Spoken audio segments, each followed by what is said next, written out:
Hello दोस्तों, स्वागत करती हूँ आपका अपने चैनल सरस्वती टीचर्स क्लासेस में। तो आज हम पढ़ने वाले हैं हिंदी। तो चलिए, उससे पहले मैं आपको बार बार बोलती हूँ कि आप अपने हाथों से नोट्स बनाइए। तो चलिए रेडी हो जाइए। तो आज हिंदी हम पढ़ने वाले हैं, जिसमें हमारा तीसरा दिन है और हम आज हिंदी में अलंकार पढ़ेंगे। ये अलंकार होता क्या है? तो अलंकार जो है ये दो प्रकार के होते हैं। कौन कौन से? तो पहला है हमारा शब्दालंकार और दूसरा है हमारा अर्थालंकार। तो शब्द अलंकार वो होता है जिस शब्द अलंकार है और जहाँ पर अलंकार शब्द में हो, मतलब जहाँ पे कोई अलंकार शब्द को दर्शाता है उसे हम शब्द अलंकार कहते हैं, और जहाँ अर्थ का हमें पता चले उसे हम अर्थालंकार कहते हैं। समझ गए? शब्दा मतलब शब्द की जानकारी हो और जिसमें हमें अर्थ की जानकारी हो उसे अर्थालंकार कहते हैं। तो आज हम अलंकार, तो चलिए बता दें। अलंकार दो प्रकार के होते हैं, शब्दा और अर्था। तो अलंकार क्या होता है? तो अलंकार जो हैं वो काव्य की तरह एक तरह से काव्य होते हैं जो काव्य की शोभा को बढ़ाते हैं, जो काव्य की सौंदर्य भी आप कह सकते हैं। जैसे कोई कुछ अलंकार जो हैं, कुछ अर्थालंकार होते हैं, कुछ शब्दालंकार होते हैं जो उनके आभूषण होते हैं, यानी कि उनके शोभा को बढ़ाते हैं, उसी को हम अलंकार कहते हैं। चलिए आगे बढ़ते हैं। हाँ, तो शब्दा में जो है दोस्तों वो तीन होता है हमारा, अनुप्रास, यमक और श्लेष। ये तीन है जो शब्दा में होते हैं।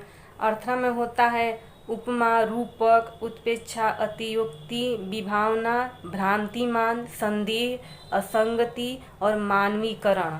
ये जो है हमारे ये अर्थालंकार में आते हैं।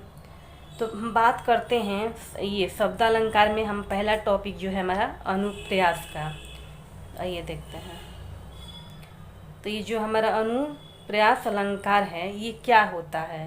तो जहाँ एक वर्ण या अक्षर की बार बार आवृत्ति होता है वही अनुप्रास अलंकार होता है। अब जैसे आप लोग सोच रहे होंगे कि कैसे, तो देख लीजिए। जैसे जहाँ मतलब एक वर्ण आप मान लो, तो जैसे उदाहरण में आप देखो, चारू चंद की चंचल किरणें खेल रही है जलथल में। तो यहाँ पे क्या हो रहा है? च जो है हमारा बार बार आ रहा है। चारू में भी च, चंद में भी च, चंचल में भी च आ रहा है ना। तो ये च का बार बार आना हमारा क्या है? मतलब एक ही वर्ण का बार बार आना, तो बार बार आ रहा है, तो इसी को हम क्या कहेंगे? अनुप्रास अलंकार कहेंगे। जैसे आप दूसरा एग्जाम्पल देखो, रघुपति राघव राजा राम पतित पावन सीताराम। तो इसमें भी हमारा क्या हो रहा है? र इसमें भी आ रहा है, राघव में भी र आ रहा है, राजा में भी आ रहा है, राम में भी आ रहा है, सीताराम में भी आ रहा है। तो क्या हो रहा है? यहाँ पर हमारा एक ही वर्ण जो है बार बार आ रहे हैं, तो इसको हम क्या कहेंगे? अनुप्रास अलंकार कहेंगे। कितना सिंपल है। अब बात करते हैं दूसरा, यमक अलंकार। ये क्या होता है? आप चाहो तो पहले इसका स्क्रीनशॉट ले लो। आप पहले स्क्रीनशॉट ले लीजिए। तो दूसरा है हमारा यमक अलंकार। यमक अलंकार क्या है? मतलब एक ऐसे समझिए, कोई शब्द दो बार आए, जैसे कोई भी शब्द दो बार आए उसी को हम यमक अलंकार कहते हैं। जहाँ एक शब्द दो बार आए या उससे अधिक बार आए वो यमक अलंकार होता है। लेकिन दोनों का अर्थ अलग हो, मतलब दो बार तो आए लेकिन दोनों का अर्थ जब हम दो बार पढ़ें तो उसका मतलब जो है हमारा अलग अलग होना चाहिए। तो क्या, कैसे? तो उदाहरण एक देखिए, काली घटा का घमंड घटा। ये हमारा हुआ ना, काली घटा का घमंड घटा। तो देखिए यहाँ पर भी घटा आया है और यहाँ पर भी घटा आया है। तो पहले का अर्थ होगा, जो ये पहला घटा हमारा है इसका अर्थ हो जाएगा मेघ, मेघ मतलब बादल। और दूसरे घटा जो है इसका हमारा अर्थ हो जाएगा कम होना। तो हुआ ना, काली घटा मतलब बादल का यहाँ पे बात हो रहा है। फिर दूसरा में जो घमंड घटा की है उसका कम होना।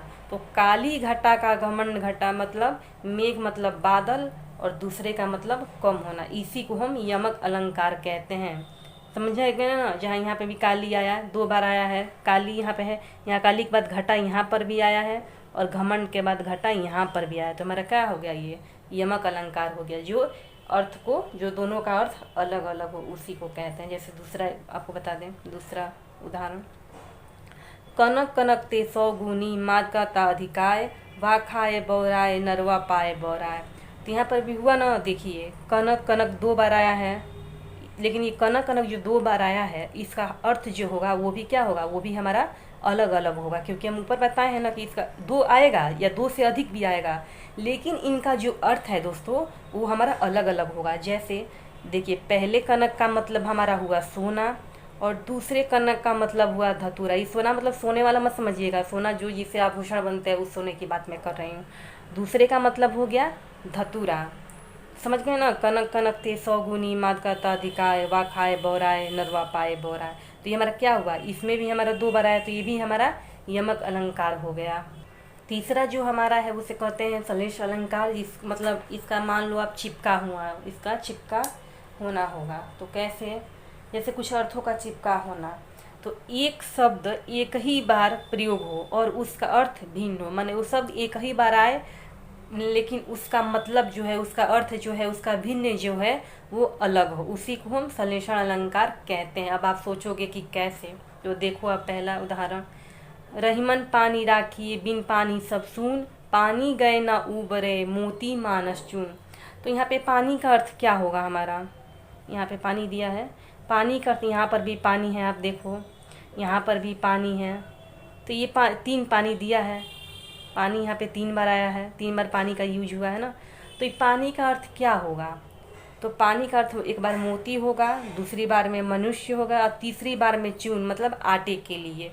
तो इसी को हम तीनों बार में हमारा जो अलग अलग इसका मतलब आया है, तो इसी को हम संश्लेष अलंकार कहेंगे। मतलब इसका अर्थ जो है वो इसके साथ चिपका हुआ होता है, जिसे हम संश्लेष अलंकार कहते हैं। चलिए अब आगे देखिए, कुछ क्वेश्चंस हैं। जैसे हमारा ये हुआ, तरनी तनुजा तट तमाल, तरुवर बहु छाए में कौन सा अलंकार है। क्वेश्चन बार बार आते हैं, देखिए ये क्वेश्चन और ये क्वेश्चन पेपर में पूछा भी गया है, इसलिए मैं आपको करा रही हूँ। तरनी तनुजा तट तमाल, तरुवर बहु छाए में पूछ दे कौन सा अलंकार है। तो यहाँ पर भी आप देख लो, त ये तक जो है, त वर्ण जो है कितनी बार आया, बार बार रिपीट हुआ है, मतलब एक वर्ण की बार बार आवृत्ति हो रही है, यहाँ पर बार बार आ रहा है। तो हमारा क्या होगा, जो बार बार आपको पीछे बताए हैं कि जो बार बार आए तो उसे हम क्या कहते हैं, अनुप्रयास। तो ये हमारा अनुप्रयास हो जाएगा। दूसरा देखिए, चरण मरण खुल गए अरण स्फोटों में कौन सा अलंकार है। तो अब आप सोचोगे, यहाँ पर भी थोड़ा दिमाग लगाइए, यहाँ पर भी देखो आप र, फिर इसमें भी र, फिर यहाँ पर भी र। तो यहाँ पे क्या हो रहा है, जो हमारा र वर्ण है ये बार बार क्या हो रहा है, रिपीट हो रहा है, बार बार आ रहा है। तो ये हमारा ये भी कौन सा हो जाएगा, हमारा इसका भी पहला ही हो जाएगा, जो अनुप्रयास है। अब देखिए तीसरे क्वेश्चन, ये तो हमको पीछे बताए भी हैं। कनक कनक ते 100 गुनी, मद का ताधिकाय, वा खाए बौराए, नरवा पाए बौराए। तो इसका क्वेश्चन क्या होगा ये आप बताइएगा कमेंट द्वारा, मैं आपके लिए इसको हम नहीं बता रहे। तो इसका उपमा होगा, यमक होगा, अनुप्रयास होगा या संश्लेष होगा, ये आप हमें कमेंट द्वारा बताइएगा। चलिए चौथा बताते हैं। 3 बेर खाती थी वे 3 बेर खाती है में कौन सा अलंकार है। यहाँ पे सा है दोस्तों, कौन सा अलंकार है इसमें। 3 बेर खाती थी और 3 बेर खाती है, तो आप यहाँ पे ये ध्यान दो, यहाँ पर भी बेर आ रहा है और यहाँ पर भी बेर आ रहा है। 3 बेर ले लो, फिर यहाँ पर भी 3 बेर। तो इसका मतलब क्या हुआ, 2 बार आया, 2 बार आने का मतलब क्या हुआ, लेकिन दोनों का अर्थ अलग है। हम आपको ऊपर बताए हैं कि जब दोनों का अर्थ अलग हो तो वो क्या होता है, हमारा इसका क्या हो जाएगा, यमक हो जाएगा, यमक अलंकार हो जाएगा। तो समझें आप कितना ईजी है अलंकार। तो आज हम आपको शब्दालंकार पढ़ाए हैं और कल जो है, कल मैं अर्थालंकार पढ़ाऊँगी, तो आपका अलंकार जो है क्लियर हो जाएगा। तो आज हमारा ये शब्दालंकार कंप्लीट हुआ। अगर आपको हमारा वीडियो अच्छा लगा हो तो ज़्यादा से ज़्यादा शेयर और सब्सक्राइब कर दें। मिलते हैं नेक्स्ट वीडियो में, तब तक के लिए धन्यवाद।